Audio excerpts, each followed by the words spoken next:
দুদিনীয়া চমক দেখাই পেলাই জুবিন গাৰ্গৰ হৈ ন্যায় বিচৰা বহুত অভিনেতা অভিনেত্ৰী গায়ক গায়িকা আমি দেখিছিলোঁ, কিন্তু কি হ'ল সময়ৰ সোঁতত সকলোখিনি নাইকিয়া হৈ হৈ গৈ আছে, আমি সকলোৱে দেখি আছোঁ।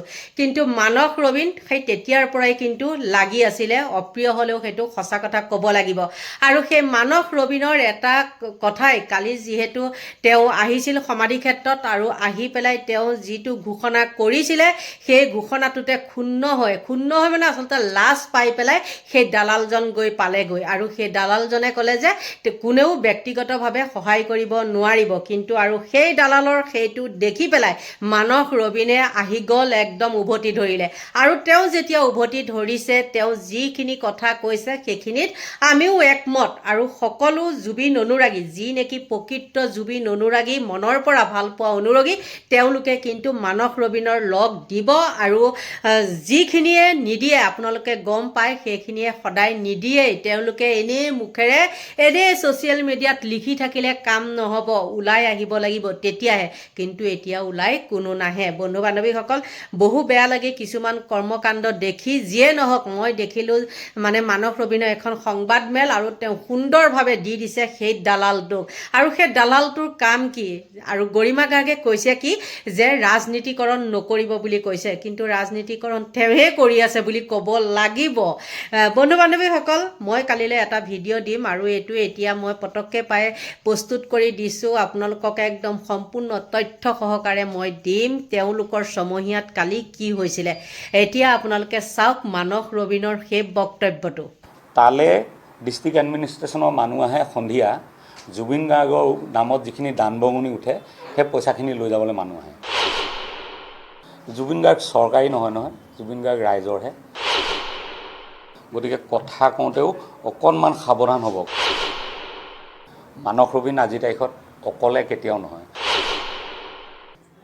প্ৰথমতে সকলোকে আজি এই সংবাদমেললৈ স্বাগতম জনাইছোঁ আৰু আপোনালোক আহি ইয়াত উপস্থিত হোৱাৰ বাবে মই মোৰ ফালৰ পৰা ধন্যবাদ জ্ঞাপন কৰিছোঁ। খুব চমু কথা এটা, আমি জুবিন গাৰ্গ আচলতে সম্প্ৰীতিৰ প্ৰতীক। জুবিন গাৰ্গে অনৈক্যৰ মাজত ঐক্য সাধন কৰিব বিচাৰিছিল, জানিছিল আৰু তেওঁ সেইটো শক্তি আছিল। গতিকে এতিয়া জুবিন গাৰ্গ ক্ষেত্ৰক লৈ অনাহুত বিতৰ্ক এটা হোৱাটো আমি নিবিচাৰোঁ। সিদিনা মই বাহিৰত আছিলোঁ, গুৱাহাটীৰ বাহিৰত।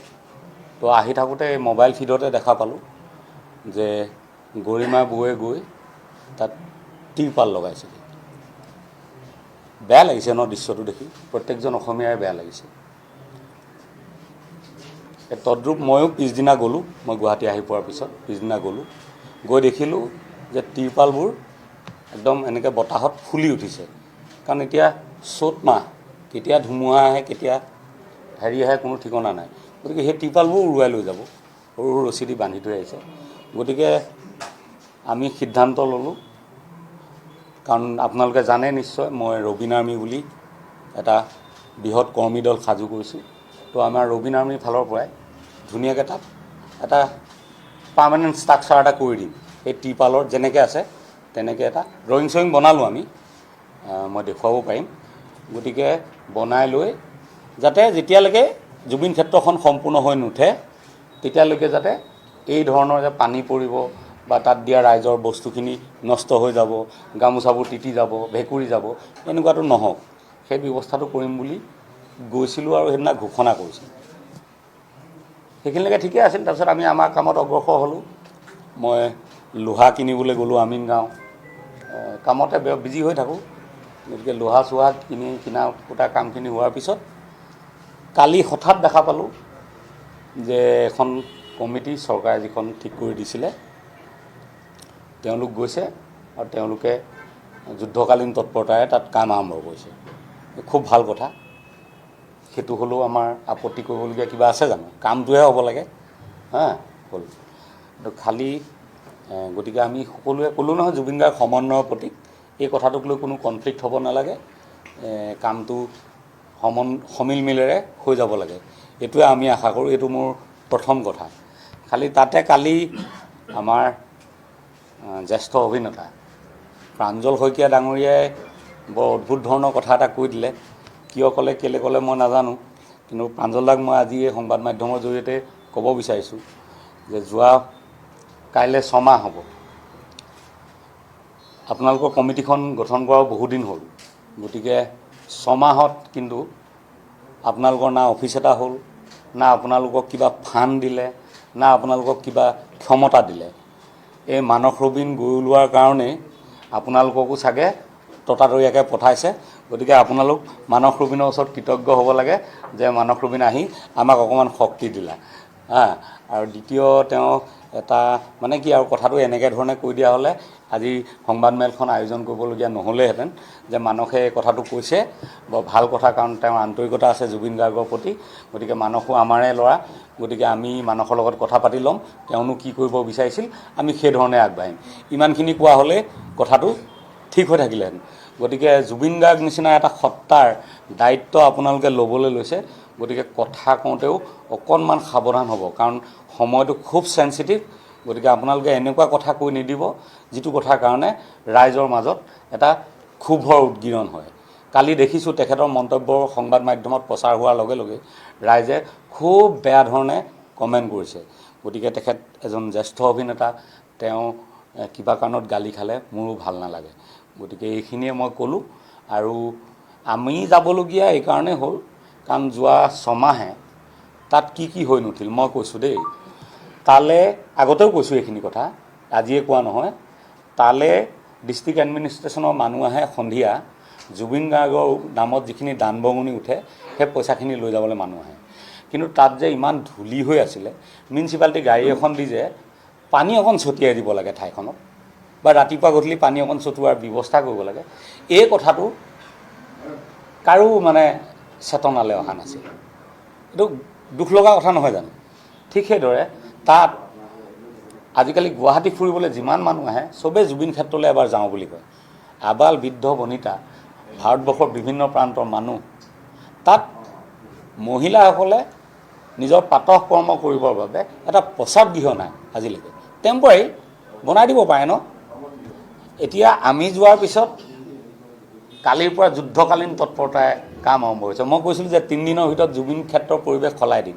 সলনি হৈ গৈছে কিন্তু মই নিজে কৰোঁ বা বেলেগৰ দ্বাৰাই কৰোঁ, কিন্তু মোৰ যিটো পদক্ষেপ সেইটোৱে নিশ্চয় কিবা এটা কাম দিছে। আৰু আমি সমিল মিলাই কাম কৰিবলৈহে খুব ভাল পাওঁ। কাইলৈ জুবিনদাৰ ছমহীয়া, গতিকে জুবিন ক্ষেত্ৰলৈ জুবিন অনুৰাগীসকলক মাতিছোঁ। অসমৰ অৰঙে দৰঙে থকা সকলো আহক, কাৰণ চৰকাৰ এতিয়াতো চৰকাৰ নাই। গতিকে চৰকাৰ আহিব যাব, একেখিনি মানুহে সলনি হৈ থাকিব, কিন্তু জুবিন আমাৰ হৈ থাকিব লাগিব। গতিকে চৰকাৰে এখন কমিটি বনাই দিছে, কাইলৈ বেলেগ কমিটি হ'ব, সেইবোৰ হৈ থাকিব। কিন্তু গোটেই কাজখিনি নিৰীক্ষণ কৰিবৰ কাৰণে আমাক এখন কমিটি লাগে। মই অকলে মানস ৰবীন হৈ গ'লে কোনোবাই বেয়া পাব। গতিকে সকলো লগ লাগি সমূহীয়াভাৱে আমি আগবাঢ়ি যাম। কাইলৈ সকলো আহিব 6 বজাত, মই আহ্বান কৰিছোঁ। আমি সকলো তাতে লগ হ'ম, লগ হৈ এটা সিদ্ধান্ত ল'ম। এইখিনি কথাকে সংবাদ মাধ্যমৰ জৰিয়তে মই জনালোঁ। আৰু কোনো ধৰণৰ কনফ্লিক্ট বিতৰ্ক হ'ব নালাগে। জুবিন গাৰ্গ ৰাইজৰ সম্পদ।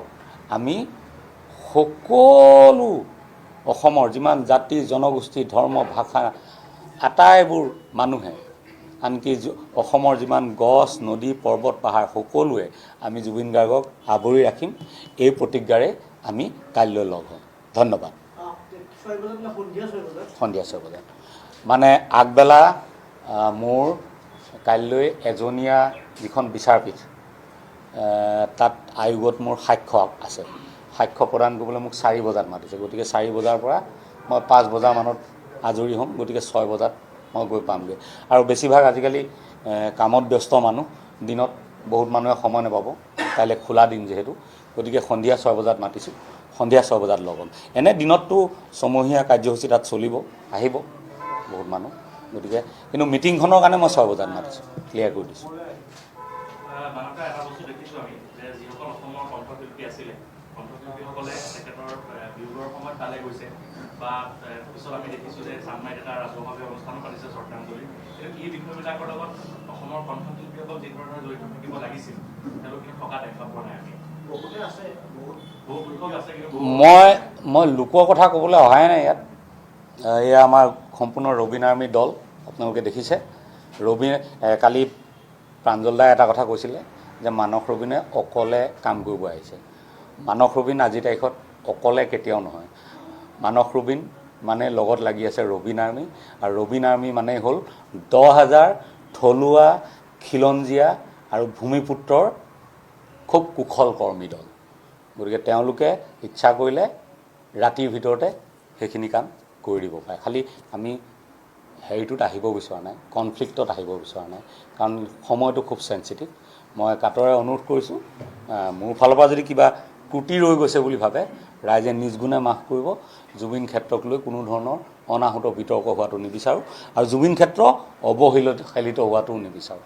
এই দুটাই কথা। তাতে মানে মানস ৰবীনে কৰিব নালাগে, চৰকাৰৰ কাৰণে হয়তো দুখটো যাব যে ইমান দিনৰ পৰা অৱহেলিত হৈ আছে, সেই কথাবোৰ আকৌ মানে পোহৰলৈ আহিব। সেইকাৰণে তাৰ ঢাকি ঢুকি ৰাখিব লাগে। জুবিন গাৰ্গ কৃতি হৈ থাকক, জুবিন ক্ষেত্ৰ বৰবাদ হৈ যাওক, তেওঁ সেইটো কিন্তু গুৰুত্ব দিয়া নাই। তেওঁ কিন্তু জুবিন ক্ষেত্ৰ এনেকৈ ধৰণে মানস ৰবীনে হওক বা ৰবীন আৰ্মীয়ে গৈ ব্যক্তিগতভাৱে কাম কৰিব লাগে, এইটোৱে বুজাইছে নেকি? তেওঁ কিয় ক'লেটোতো মই নাজানিম তেখেতৰ মনৰ কথাটো, কিন্তু কথাটো ভুল কথা কৈছে। মই ইমানখিনিয়ে ক'ম। জ্যেষ্ঠ তেখেত, তাতকৈ নক'ম। সেইটোৱে যে যিহেতু কমিটি নিৰ্মাণ কৰি দিছে, হয় নাই? গতিকে কমিটিৰ হাতত যদি বল নাথাকে, শক্তি নাথাকে, কমিটিও একো কৰিব নোৱাৰে। আৰু চৰকাৰ বস্তুটো স্থায়ী নহয়। আজি এখন চৰকাৰ আছে, কাইলৈ বেলেগ চৰকাৰ আহিব, বেলেগ কমিটি হ'ব, এইবোৰ হৈ থাকিব। জুবিন গাৰ্গ চৰকাৰী নহয়, জুবিন গাৰ্গ ৰাইজৰহে। গতিকে ৰাইজৰ এখন কমিটি থাকিব নালাগিব নেকি? গতিকে ৰাইজৰ কমিটি এখন বনাওঁ। ময়ে ইনিচিয়েট কৰিছোঁ, কিন্তু তাতে ৰাইজে দিহাৰ পৰামৰ্শ দিব, সেইধৰণে হ'ব। নহয়, ৰাইজৰ হ'লে তাত গৰিমা বৌ থাকিব, কিন্তু ৰাইজৰ চৰকাৰীখনততো গৰিমা বৌক ৰাখিছেই, কিন্তু গৰিমা বৌৰ বলটো চৰকাৰীখনত কিমান থাকিব? গতিকে ৰাইজৰ বল এটাও তেখেতক লাগিব।